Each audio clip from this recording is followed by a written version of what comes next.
तो फ्रेंड्स, आज का व्लॉग मैं फिर से शामिल कर रही हूँ उसी जगह से। ये मैं म्यूज़ियम से ही शुरुआत कर रही हूँ क्योंकि सेम डे पर ही हमने 2 जगहों को घूमा था और ये 31 की दिन का टाइम था जब हमने सबसे पहले म्यूज़ियम जाकर देखा और सारी प्रॉब्लम आपको बताई कि टैक्सी वाले किस तरह से परेशान करते हैं। और उसी दिन उन्होंने बोला कि आप चाहो तो एक जगह घूम सकते हो। नाल देहरा नाम की जगह थी, मुझे तो ये नाम ही समझ नहीं आया काफ़ी देर तक, और शिमला शहर से काफ़ी बाहर था, दूर में ही, और बिना गाड़ी तो यहाँ पर भी नहीं जाया जा सकता। तो गाड़ी से ही हमने निकलने में भलाई समझी है। जब टैक्सी हायर कर ही ली थी तो टैक्सी से ही सभी जगह जाना था।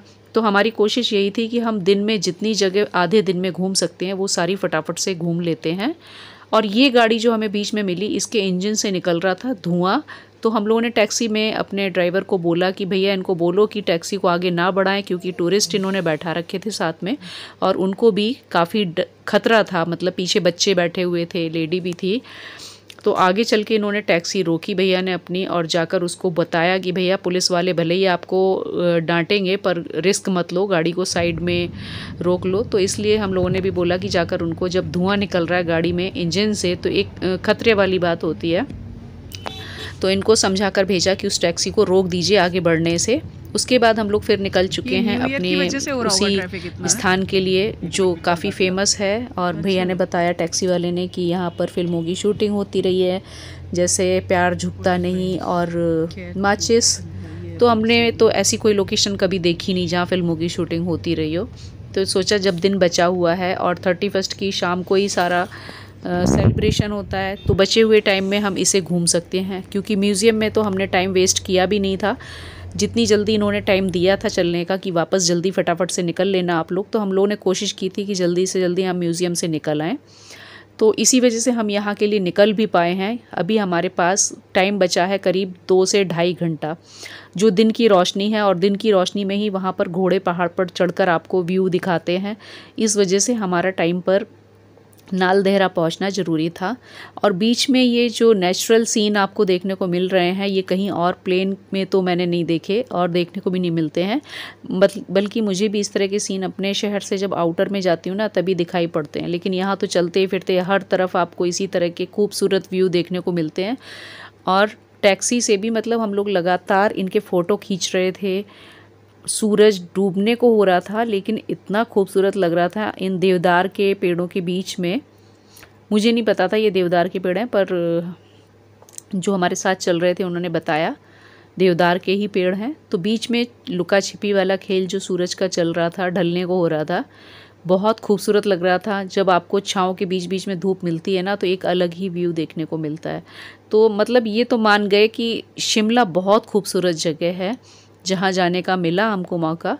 और मैंने बीच बीच में इस तरह से भी इनको अपने कैमरे में लिया है, जैसे मतलब मैं लंबाई में लेती हूँ अपने कैमरे से तो पूरा व्यू आता है, लेकिन अगर मैं उसको रेक्टेंगल खड़ा खड़ा लेती हूँ ना, तब पूरी तरीके से अच्छी पिक्चर आ जाती है उसमें। तो कई जगह आपको मेरे व्लॉग में इस तरह की भी मतलब वीडियो पार्ट देखने को मिलेगा जिसमें मैंने लंबाई में कैमरे को रख के ही व्यू लिया है।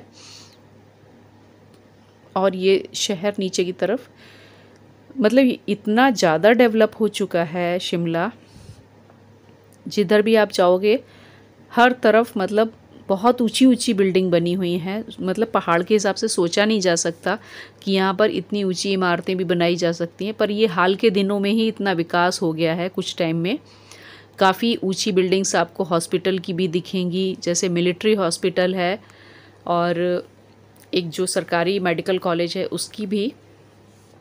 तो बहुत अच्छा लगा देखकर कि भाई शिमला इतना सोचा नहीं था, जितना बड़ा शहर दिखा वो। और जब आप बिल्कुल आउटर में आ जाते हैं तब आपको ये अलग से व्यू दिखते हैं, पहाड़ और पहाड़ के ऊपर चमकता हुआ सूरज, जो हम लोग बचपन से अपनी सीनरी में, पेंटिंग्स में करते आए थे। और ये है हमारी वो जगह नाल देहरा, बहुत टॉप पर ऊपर इन घोड़ों पर बैठकर जाया जाता है। तो ये वीडियो हमारा बना रहे थे हमारे जो घोड़े वाले भैया थे वो। हालांकि वो हमारे मोबाइल को बेहतर तरीके से नहीं यूज़ कर पाए, तो उन्होंने ज़्यादा वीडियो नहीं बनाया है, और कुछ फ़ोटो ही हमारे खींच दिए थे बस। सिर्फ यही एक क्लिप आ पाया जिसे मैंने इसमें शामिल कर दिया अपने ब्लॉग में दिखाने के लिए। बहुत खूबसूरत जगह है और अगर आप लोग जाते हैं तो इस जगह नाल देहरा ज़रूर जाइएगा।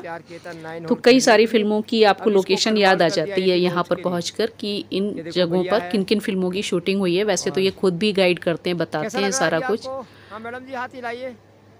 और ये हम लोगों को खुद ही बता रहे थे कि आप ऐसे कीजिए, मैं फ़ोटो खींच देता हूँ, बना देता हूँ। क्योंकि घोड़े पर बैठकर आप कैमरा खुद नहीं कहीं पर भी इस्तेमाल नहीं कर सकते हैं। डर तो बहुत लगा, मतलब कि जान निकलने को आ रही थी जब ये घोड़े चढ़ाई चढ़ते हैं ना ऊपर को पहाड़ी पर। तो मतलब ऐसा लगता है कि अगर थोड़ा सा भी पैर घोड़े का फिसलता है तो घोड़े के साथ साथ आप भी पहाड़ी से नीचे लुढ़क जाओगे। मतलब ये स्थिति महसूस होती है बीच बीच में। लेकिन अब क्योंकि हम बैठ चुके थे घोड़े पर तो पूरी पहाड़ी इन्होंने आधी पहाड़ी मान लीजिए, ये आधी डिस्टेंस पर जब आता है तब ये मैदान आपको ऊपर मिलता है। इसके बाद फिर वापस आप जब इस पहाड़ी से गोल घूमकर नीचे जाते हैं दूसरी तरफ से, तो उतना ही घोड़े पर बैठे बैठे आपको उतरने में भी टाइम लगता है। और घोड़े धीरे धीरे करके चलते हैं। हालांकि ये ट्रेंड होते हैं, सिखाए हुए होते हैं, फिर भी जो मेरे जैसे लोग होंगे ना जो कभी नहीं बैठे घोड़े पर, तो उनकी तो समझ लीजिए कि जान सूख ही जानी है, जिनको बहुत डर लगेगा। पर बस मैं किसी तरह से बैठ ली क्योंकि बेटा साथ था, शौक़ तो पूरा करना ही था। और इस पर घोड़े का बैठाने का इन्होंने 2 लोगों का 1000 रुपये लिया था। यहाँ पर ये चार्ज अलग था। और इन्होंने हमारे कुछ ये फ़ोटो भी खींच दिए थे। हालांकि बस ये है कि फ़ोटोग्राफ़ी याद के लिए रह जाती है। अच्छी बात है कि आप जहाँ भी जाते हैं कुछ फ़ोटो निकल जाते हैं तो अच्छा लगता है कि यादों के लिए कुछ तो हमने कलेक्ट किया। लेकिन जितना मैंने सोचा था ना उतने फ़ोटो नहीं आए। जितना मैं सोच कर गई थी कि बहुत सारे फ़ोटो निकलवाऊँगी, खींचूँगी, ऐसा कुछ नहीं हो पाया। मतलब आप इतनी दूर से इतनी तैयारी करके भी गए लेकिन उतने सारे फ़ोटो नहीं हुए ना। मुझे फ़ोटो का वैसे भी थोड़ा सा ज़्यादा शौक़ है। तो ये है हमारे साथ चलने वाले भैया पीछे जो दिख रहे हैं ना, घोड़े पर बैठाया था इन्होंने यहाँ से। और घोड़े का शौक़ करके हम लोग निकल लिए हैं वापस अपने होटल की तरफ, क्योंकि पहले अब हम यहाँ से होटल जाने की सोच रहे हैं। और ये मैंने लंबाई में ही लिया है, वीडियो बनाया है इस तरह से, क्योंकि चौड़ाई में ना बगल में अगल बगल सारा कुछ ड्राइवर के साथ साथ सब कुछ दिख जाता है। और मुझे अपनी तरफ ही रखना था कैमरा, तो मैं साथ साथ इस तरह से बना रही थी कि हाँ भाई आज घोड़े पर बैठकर मैंने बहुत बड़ी ज़िंदगी की जीत हासिल कर ली है। सोचा नहीं था कि मैं जाकर ये काम कर सकती हूँ। पहले तो बहुत डर लगा, फिर डरते डरते हो ही जाता है ना जब कोई हिम्मत देता हो। बैठाने वालों ने बोला कि हमने तो जी जिनके घुटनों में ऑपरेशन हुए हैं ना उनको भी बैठा रखा है, उनको भी चढ़ा दिया घोड़ों पर, आप तो फिर भी ठीक हो। तो मैंने चलो भाई जब अगर ये ऐसी बातें करते हैं तो बैठ लेना चाहिए। और ये व्यू देखकर तो यहाँ का मेरा मन इतना खुश था। मतलब जो चीज़ घर में देखकर आप खुश नहीं हो सकते ना, घर में तो आप डेली रूटीन के कामों में ही बिज़ी रहते हो, सुबह से शाम तक हमेशा वही किचकिच लगी रहती है घरों में। लेकिन जब आप सुकून की दुनिया में निकल जाते हो तो मन बहुत खुश हो जाता है। और मेरा मन तो वाकई बहुत खुश था बाहर निकल के। मतलब कोई काम का टेंशन नहीं, कुछ भी नहीं, बस सजना धजना और निकल लेना एक गाड़ी में बैठकर मेम साहब बनकर बस घूमने के लिए। तो इस चीज़ को सोच सोच कर मैं बहुत खुश हो रही थी। और साथ में बेटा जो ड्राइवर से बातें कर रहा था उसका भी मैं मज़ा ले रही थी पूरे रास्ते। मतलब हमारा ड्राइवर अच्छा था, काफ़ी बातूनी, मन लगा कर रखता है। तो फिर शाम को थोड़ा सा होटल में रेस्ट लेने के बाद हमारा प्लान बन रहा था कि रात को सेलिब्रेशन के लिए हम जाएंगे शिमला का जो रिज काफ़ी फेमस है, मशहूर हो रखा है हमेशा से, सदियों से। तो वहाँ रिज पर हमारा एक दिल था कि रिज पर ज़रूर जाएंगे रात को। वहाँ पर फंक्शन होता है, सेलिब्रेशन बहुत ज़बरदस्त सुना है मैंने। बर्फ़ तो नहीं पड़ी है शिमला में। तो अभी यही बात हो रही है हमारी कि हम पहले होटल पहुँचेंगे। भूख भी बड़े ज़ोरों की लगी हुई है क्योंकि सुबह का जो ब्रेकफास्ट हमने किया था उसके अलावा सारे दिन से हमने ना पानी पिया था ना कुछ खाया था, भूखे प्यासे बस इसी तरीके से गाड़ी में बैठकर घूम रहे थे। तो हमने सोचा कि पहले होटल जाकर हम पहले कुछ खाएंगे, कॉफ़ी चाय लेंगे ताकि हमारी थकान उतरे, और उसके बाद हम रिज की तरफ जाएंगे। तो बस आज का जो हमारा चल रहा है ना ट्रिप, इसको मैं छोटे छोटे ब्लॉग में ही करके एडिट आप लोगों को दिखा पाऊँगी कि एक दिन में मैंने कितनी जगह घूमी थी दोपहर से ही निकल कर। तो पहला हमारा म्यूज़ियम हो गया था जो मैंने दिखाया आपको, और दूसरा ये नाल दहरा हुआ था उसी दिन सेम डे पर।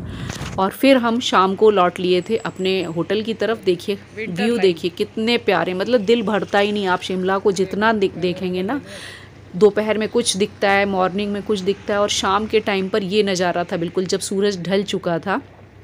ये हम लोग चलते हुए टैक्सी से ले रहे थे सारा व्यू इस जगह पर।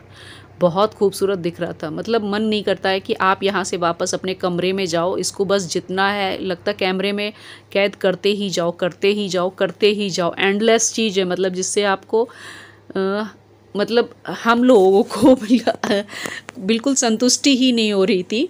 जो हमारा ड्राइवर था वो भी परेशान हो गया था कि हम लोग इतना कैमरे में वीडियो बना रहे थे, सिर्फ वो भी अपने नहीं, सिर्फ इन जंगलों के, सूरज के, पहाड़ों के और सीनरी की, जबकि सब कुछ सेम था। मतलब कोई सोचेगा तो ये सोचेगा कि हम लोग सिर्फ उसी सेम सूरज के, पहाड़ के, पेड़ों के इतने वीडियो क्यों बनाते जा रहे हैं। पर होता ना, जब आपको कोई चीज़ अच्छी लग रही है और आंखें उससे हटने को तैयार नहीं, इतनी खूबसूरत खूबसूरत चीज़ें दिख रही है, तो आप कैमरे में लेते ही चले जाते हैं। और यहाँ मतलब शहर की तरफ जाते हुए काफ़ी अंधेरा हो गया था हम लोग, क्योंकि लास्ट था जो हम लोगों ने घोड़े का ट्रिप किया था, और जाम भी काफ़ी था, बहुत ज़्यादा गाड़ी जाम में भी फंसी रही हम लोगों की। तो शाम हो गई थी, अंधेरा हो गया था, और हमें रिज पर भी पहुंचना था इस वजह से। तो मैंने कहा चलिए मैं आपको यहाँ की रात का भी दिखा देती हूँ। और फिर गाड़ी चलाने वाले कोई और हैं तो रात का भी अपने को चिंता नहीं होती है ना खुद को, कि कभी भी पहुँचाएँ, वो पहुँचाना तो उनका काम है। तो भैया बस हम लोग को कहीं बीच में ही छोड़ेंगे जहाँ से रिज नज़दीक पड़ता है और हमारा होटल नज़दीक पड़ता है, और वहाँ से हमें पैदल वापस जाना पड़ेगा। जैसे हम सुबह में आए थे ना, निकले थे सुबह सुबह, तो मैंने बताया कि बहुत खड़ी चढ़ाई हम लोग उतर कर आए थे, बहुत दिक्कत हुई थी। तो अब मैं वापस होटल पर कैसे पहुँचूँगी, तो इन्होंने शॉर्टकट एक बताया जहाँ पर ये हमें छोड़ देंगे, और उसके बाद वहाँ से हमें पैदल जाना होगा। तो इसके बाद मैं रिज वाला आपको दूसरे व्लॉग में डालूँगी। अभी तक का वीडियो बस मैं यहाँ तक